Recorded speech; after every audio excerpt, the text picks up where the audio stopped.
दशदिन भर्खरै यहाँ झडप हुने अवस्था छ।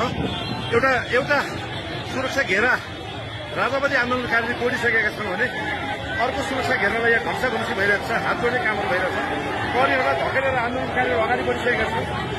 आन्दोलनकारीको अगाडि प्रहरीको संख्या एकदम कम भएको छ। राजावादीहरू प्रहरीले तोकेको निषेधित एरिया तोडेर अगाडि बढिरहेका छन्। साथीहरू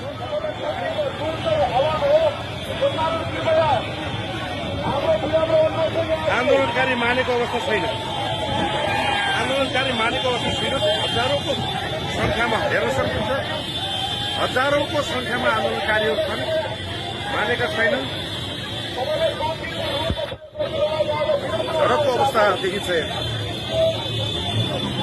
यहाँ झडपको अवस्था देखिन्छ।